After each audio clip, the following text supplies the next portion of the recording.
Buenos dias, damas y caballeros.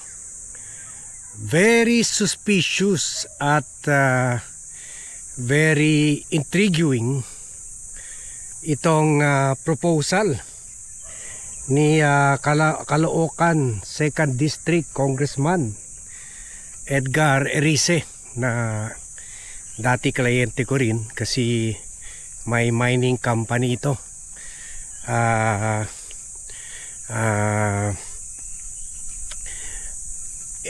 From out of the blue, from nowhere,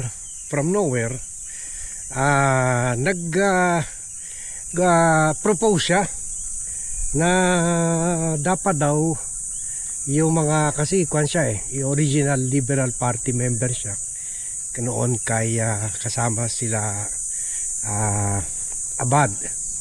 Butch Abad at sila Ralph Recto, sa yung mahina pa yung Liberal Party under Cory, and then lumakas under Pinoy. So original siya doon. Sabi nga nila makakasya lang yung Liberal Party sa isang Volkswagen.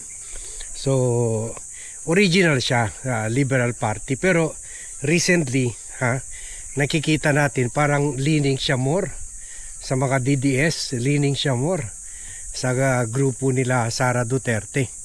So with this background, with this new political orientation niya, bigla, good morning, bigla from out of the blue, yung gardener namin, bigla from out of the blue ay nagpropose siya na dapat kumbinsihin daw ng Liberal Party itong si former senator and former secretary Mar Rojas para tumakbo sa pagka-presidente sa 2028. So sabi niya kasi malakas daw itong si Mar Rojas.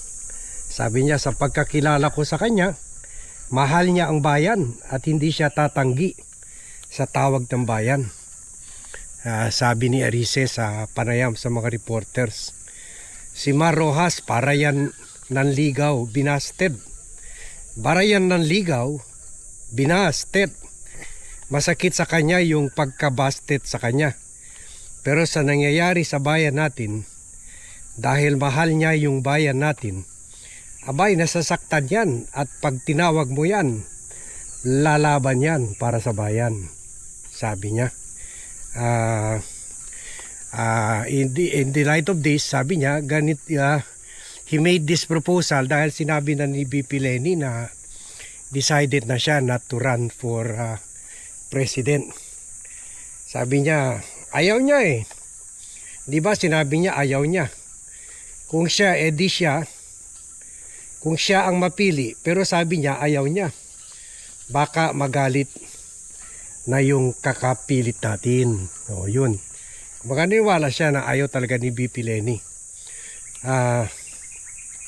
Sabi niya, sa tingin ko, sa lahat ng mga kandidato na yan, ang pinaka-qualified si Mar Rojas, sabi niya. So ako naman, I agree with him.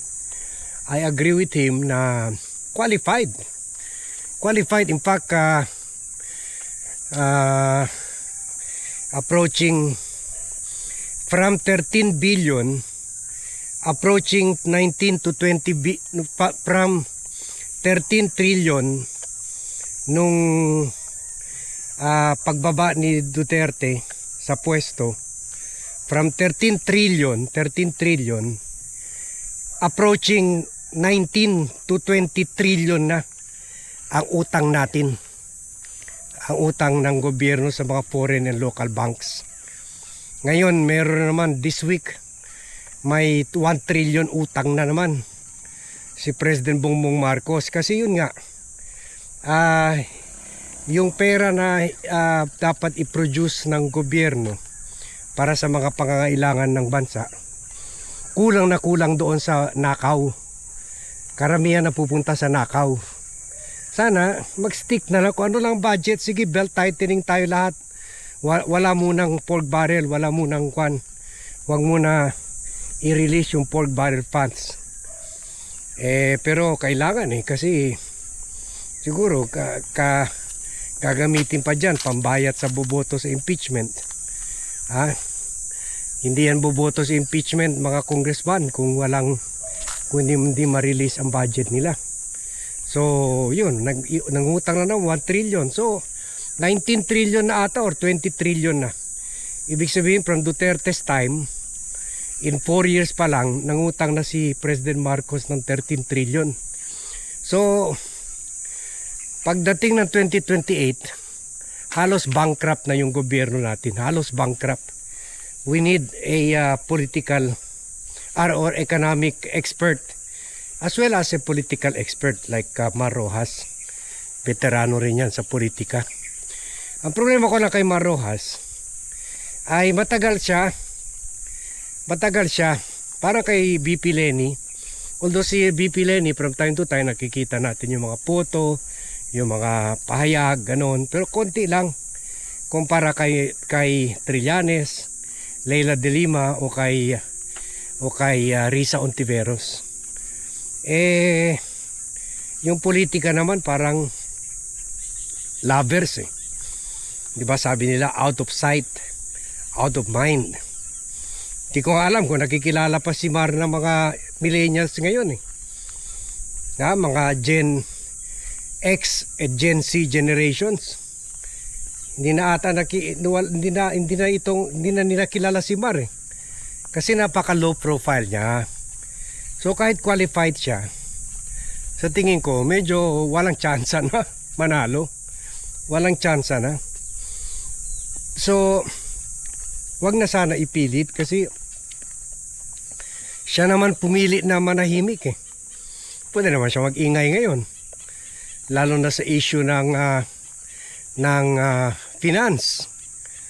Pwede siya magsalita na warningan ang Marcos government na ginagaya na nila si Duterte o lalampasan pa nila yung utang ni Duterte. Lalampasan pa nila. Baka madoble pa. Kung si Duterte nag-inherit ng 5 trillion kay Pinoy, ginawa niya, dinagdagan niya ng 8 trillion, baka si Marcos dadagdag ng 10 trillion by the time aalis siya, baka 23 trillion ng utang natin dahil sa mga pagnanakaw ng mga bata niya, ng mga boys niya, led by his cousin si Martin Romualdez. So kung si Mar Rojas ang magsalita ukol sa bagay na yan, malaking impact kasi kwan siya magaling na ekonomista siya. Pero wala tahimik na tahimik. Kaya hindi na siya, wala siyang chance for this election. Mag-ingay siya para sa next election sa 2034. Pero this election too late na. Kaya nakikita ko very suspicious itong proposal ni Erice. Parang posible na panggulo lang ito para matalo yung third force kay Sara Duterte, kung ma-survive ni Sara yung impeachment. So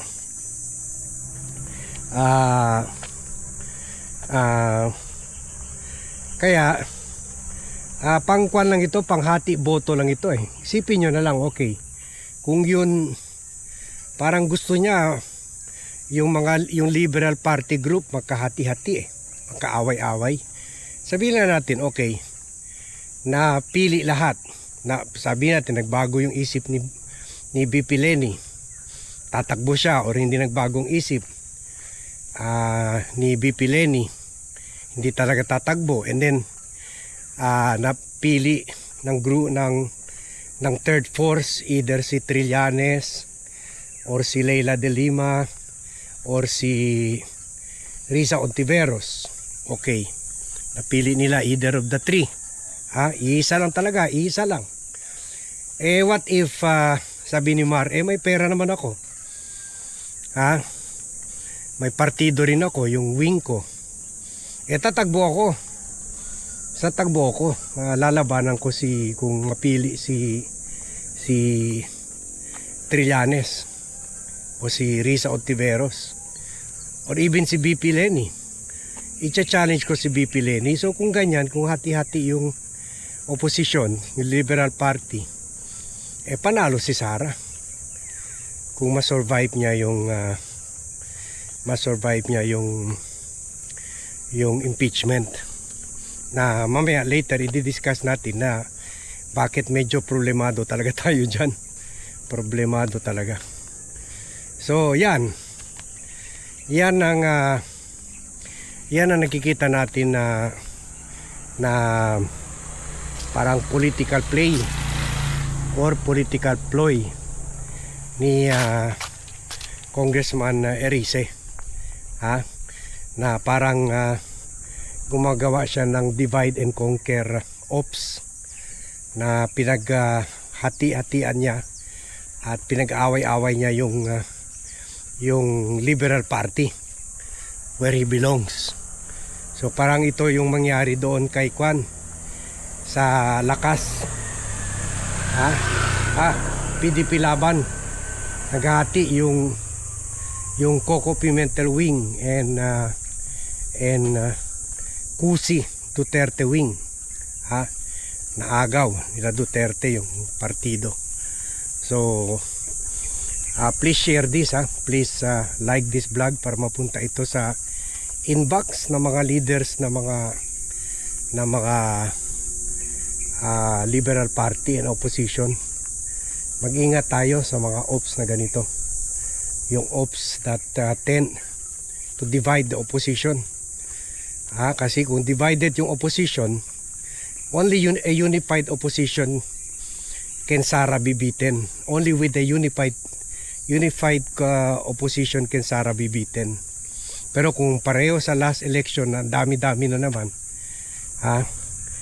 same sector like the opposition sector being represented by 2 or 3 presidential candidates, di panalo si Sara naman kahit by slim margin, kahit bumababa yung numero niya, pero solid yung mga DDS, solid. So yan po ang analysis and warning natin, sa mga opposition leaders. Please share this vlog para umabot sa kanila. Okay? So thank you very much everyone for watching. Thank you very much for joining me in this vlog. Good morning to all and see you in my next vlog.